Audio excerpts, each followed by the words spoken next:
Well, hey, all, welcome back to the special edition of the Military Wire with Mike Schindler. I am, in fact, Mike Schindler, and this is the Military Wire, where we interview some of America's most elite men and women who serve this country. And we share their stories of overcoming in the hopes that you get an aha moment that you can apply to your life. And occasionally, we interview people that aren't veterans because they have expertise that everybody needs to know about. So, before I get rolling, today's episode is sponsored by Bone Frog Cellars. You guys know that I love this wine. It's a sacred wine. The proceeds from the wine go to support the families of the fallen SEALs. And so be sure that you check out Bone Frog Cellars or even Bone Frog Coffee for you coffee lovers. So those who serve this country, and I want to get this right, guys, because this is pretty important, but those who serve this country, once out, oftentimes we don't even look back. We don't pay attention to what benefits that are available to us. If we have a disability, sometimes we don't even explore what that's all about. And I would just say that that is a big mistake. If you have served this country, you've earned it. And so you need to go after it, and you need to figure out how to go after it. And sometimes that can be a little overwhelming.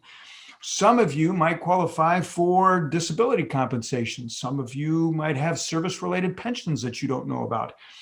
There's many benefits that are available to you. And here to talk to us today about this is veterans advocate and lawyer, let me get that right, Amanda. And Amanda, is it Minor? Minier. Okay. I should have asked that before we even got started, but No problem. and you are with the Veterans Law Group, and you're going to discuss how you actually helped a veteran secure over 20 years worth of VA back pay, disability compensation. Is that right? That is right. It's correct. He won his finally 20-year battle with the VA. Oh my gosh. Well, welcome to the show. I'm happy and honored that you're here with us. So I want to give you guys some framework on this. Amanda and her group were actually able to help secure over $500,000 in back pay VA disability compensation for this veteran. It was a 20-year legal battle. What's impressive about that is the fact that neither one of them gave up. That's truly, truly impressive. So Amanda, I want to get to this, but you're going to share that story, but you're with a Veterans Law Group based out of San Diego, California. You advocate for your clients heavily and ensure that a military veteran wasn't alone in this fight, and you do that for many veterans, correct? Absolutely. We have hundreds of clients that we currently have, and we've worked with thousands and thousands over a 25-year period of time. Oh my gosh. Well, awesome. Well, welcome to the show. Like I said, we're going to dive into this. I want to first talk about this topic of benefits and disability pay. I think it rings true for many because many don't know, certainly our Vietnam veterans, and certainly, even, veterans of my era, whether it's, Gulf War. Tell me, what got you into advocating or being interested in fighting on the behalf of veterans? Yeah, I was raised by a mother who was very supportive of the military. She used to always tell us that it was our job to, as civilians, to make sure that the military was taken care of. So we were always sending care packages overseas and that kind of thing. So I've always had a healthy respect for the military. I also live in San Diego County. So living in San Diego, you're surrounded by military and veterans, because once you come to San Diego, you don't want to leave. So we have a lot of veterans as well. And so I've always had friends that were veterans. I was a business attorney for about 10 years. And one particular friend of mine really struggled when he got back from Afghanistan and Iraq with PTSD. It was affecting his ability to work, all of that kind of thing. And so through just my advocacy that I was taught as a lawyer, I was trying to help him. And through that, I kind of stumbled into realizing that there are lawyers that do this full time. And what better way to spend your legal career than helping people who are the most deserving? So that's how I got into it. I love that. I love that. First of all, I love San Diego. I mean, I trained down in San Diego. I went to boot camp down in San Diego. I mean, San Diego is like my favorite. My wife knows this. Like, there was one place I could live and not have to pay the California taxes. It'd be San Diego. But yes, and I actually moved to Coronado about 2 years ago. So it's my favorite place in the entire world, really. Yeah, very familiar with Coronado. Yep. Yeah. And the firm that I work for, the founder here, he's actually been doing exclusively VA law for about 25 years. So when I teamed up with him, it was like one of the best things that I could have done to learn from the best. And he's very good at what he does. That is so cool. Well, let's jump into the story of the $500,000 in VA disability back pay. Um, this amount is pretty uncommon, right? I mean, it's not like every day people have got $500,000 just waiting for them. So, two things. First of all, tell us a little bit about that story, but then also tell us what the average is that you find with most of your clients. Sure, it definitely varies, and it depends upon when somebody comes to us, whether they're rated at all and what we get them to. So the majority of our clients that we're working with, we're shooting for 100%. We work with some of the most disabled people who are struggling with being able to work, either for orthopedic reasons or psychological reasons. And that just happens to be kind of our niche. It doesn't mean that we don't work with clients who are outside of that. But this one in particular, he came to us with a 0%. He was not service connected at all for a psychiatric condition. And when we picked him up, he came to us in 2013. He had already spent 13 years working on his case. So he never gave up, which is a testament to him. And then once we picked it up, it's one of those things that can go up and down the appeals process at multiple times. And as long as you keep it alive, that original effective date stays intact.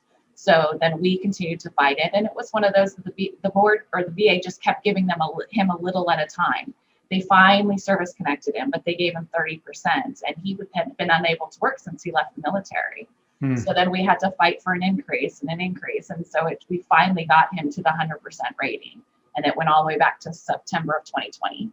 Wow, that is amazing. Well, the fact that neither one of you gave up, I think, is really impressive, because I know people can get discouraged. It's such a long process. Sometimes it's like, all right, forget it. Do I press on, move forward, or and it sounds like in this case, you really needed to press on and move forward and make sure that this happened, and you did a great job. So tell me, what is the average though? And maybe there isn't an average, because it does vary based on obviously the claim, but is there, like, in most cases, number?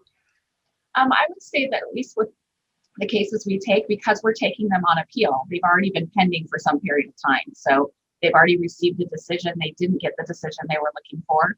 So that means they were either denied service connection or what I call underrated. They were given a 30% and he should have been an 80 or whatever. So in those cases, I would say our average is people probably getting around $30,000 to $40,000. But again, it depends on how difficult their case is and what level of appeal that we have to take it to. In his case, it went up to the board and then the Court of Appeals, then went all the way back down, all the way back up again multiple times. And that's why it took so long. It was just a battle. He was out of New Jersey, and Newark, New Jersey is not a great regional office to work with. So we kept having to go to the board in Washington to ultimately get what we needed. So, and you're talking all service areas, correct?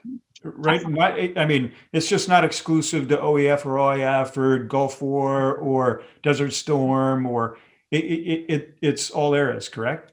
Yeah, absolutely. And it doesn't even mean that you have to be in any sort of combat. It's just that you had some sort of injury that occurred while you were serving on active duty. And it doesn't necessarily, if you're active duty, like you're under contract and you get in a motorcycle accident on your 2 weeks vacation, that still counts. You're owned by the military during that time. So when I say active duty, I'm only qualifying that because of people who are in the reserves.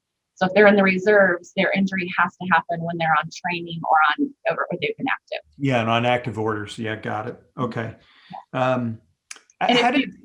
Go ahead. I was just going to address one of the kind of unique things about this case, which is what I want to encourage anybody who might be struggling with this, is because it was a psychiatric condition other than PTSD, the VA says that you have to have a diagnosis in service or within 1 year period of time. He didn't have it, or having symptoms in service or within 1 year period of time of getting out. He didn't actually seek treatment for 18 months afterwards. So that's why they denied him this entire time, because they said he didn't have a diagnosis till 18 months. The reality is he had symptoms as he got out of the military. So we were able to show, based on testimony from his mother and him and one of my paralegals actually, that he had symptoms within 1 year of service.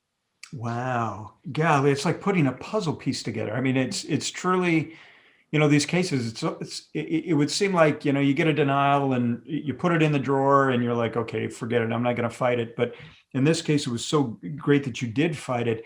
What kept you motivated through this whole process? Because I mean, You can say you love the military and you appreciate the people that, fight and, everybody that serves. But what kept you motivated? Was it just I'm the sheer will that you wanted to win this thing or what? part of it. I mean, we only take cases on contingency. So if we take your case, we believe in your case and we're going to fight it for as long as Got it. we can. We ultimately end up winning about 93% of our cases and drop only about 7 when we feel like we've done everything that we can do. So that's one, but also I've developed a very healthy cynicism about the VA, I guess I can say. His case is unique in that it took this long, but I see ridiculousness come out of the VA all the time. And it motivates me because I feel like the VA is either they're being lazy or they're just expecting the veteran to give up. Yeah. And that then motivates me to, again, help some of our most vulnerable who are unable to provide for their families because they served. And that to me is what motivates me every single day. There's very similar stories, but yet everyone is unique. Yeah, no, it's so good. So, you kind of brushed on this, but I want to be really clear to our listeners, both in our podcast and certainly the folks that watch the vlog. What is your ideal client? Because it could be that, Amanda, people hear this, $500,000 and they want to reach out to you, but you have an ideal client that you take, right? So can you frame that for the audience so that they know, yep, I hit the left and right of this and I should probably contact you. Yeah, the majority of our clients, like I mentioned, are unable to work due to their service-connected disabilities. So that tends to be people with psychiatric, it could be PTSD, it could be bipolar depression, anxiety, any of those, or orthopedic, where maybe they have worked a physical job their entire life, even in the military, and they're getting to the point that back injury that they had in service is affecting their ability to do that job. And so we're looking, at helping them either get scheduler 100% or what's often referred to as TDIU, unemployability through the VA. So if you can prove to the VA that you can't maintain gainful employment, which ultimately means more than $12,000 a year, which is ridiculous in California, you can't live on that. But if you can't work full time and make enough money to provide for your family, then they will compensate you at the 100% rate, which tends to be between $3,000 to $4,000 a month, depending on how many dependents you have. So again, like I mentioned, if somebody comes to us, they're at 10%, then we're going to try to push them to the 100%. Yeah, got it. So what about somebody that, because let's talk about our Vietnam era for just a split second. Agent Orange, that was just recently approved, I think maybe 4 or 5 years ago now, but there's still individuals that are being denied, even though that they can prove that they were actually in theater or Agent Orange, where they were exposed to Agent Orange. Are these cases that you take as well? Absolutely. We handle a lot of Vietnam cases, both Agent Orange related, but also PTSD related. Because the veterans that came back from Vietnam, they didn't know what PTSD was like we know it is now. And in addition to that, they were typically told to keep their mouth shut. Don't tell people you were in Vietnam because it was so controversial that many times it's years and years later that they're meeting up with some old Army buddies and finding out, oh, maybe I do have PTSD, and seeking out to get help. And kind of alluding to what you said early on of a lot of veterans just don't want to look back and they want to just move on with their lives. What I often see is the further away from your service you file your claim, the harder it is to get granted. So you may not think when you're 25 getting out of the military that back injury you had is ever going to affect you, but it could get, back injuries typically get worse or get aggravated. So if you wait 20 years until it's truly a problem, you're going to have a hard time getting it service connected. So even if you file right away and get a 0% because it's not that bad, but it's service connected, that will help you down the road. That's good advice. That's great advice. So Amanda, how do people reach you? The best way to go through it, because we work on contingency, we're going to review your case to decide if we believe we can help you, because we're only going to take on your case if we truly believe we can help you. We don't want to give you false hope. Then you can go to our website at veteranslaw.com. There's a button that says see if we can help you, and you fill out a form, and then we set you up for a free consultation with one of our team members. Oh, that's great. That's good. Well, okay. So for folks that out there, brothers and sisters who have served, if you think there might be an inkling of any sort of related disability, compensation, etc., be sure you reach out to these guys at veteranslawgroup.com. Fill out that form, and her team, Amanda's team, will start to dive in and see whether or not you are a fit for them and they can actually help. So don't delay on this. Be sure that you check it out. Be sure that you go after it. For those looking to discover their post-service identity when you get out and mission purpose identity is a little shaky in the head, you're not sure who you are or who you want to be sure that you guys reach out to us so that we can help you get back on a pathway to success so that you can just live a life that is fruitful in family, work, and life. So that's truly important to us, guys. Amanda, thank you for being on the show. Thank you for doing important work. This is yeoman's work and very important work. So thank you for doing it. Thank you. I appreciate it. And I would just say one more thing, that if you don't fit within what I just described as our ideal client and you're listening to this, you can still feel free to reach out to our office. We'll give you advice, point you in the right direction. And most of my paralegals, all of my paralegals are all veterans themselves. So they understand what you've gone through, and many of them have been through the process themselves. Oh, that is great, Amanda. Well, thank you. And again, we'll leave you on this note, audience, veteranslawgroup.com. Visit those guys today. It's not group, veteranslaw.com. Veteranslaw.com. Oh, gosh. Geez. Okay, guys, don't listen to me. Listen to Amanda. Veteranslaw.com. Veteranslaw.com. Remember that, veteranslaw.com. All right, Amanda, thank you for being on the show. Thank you for having me.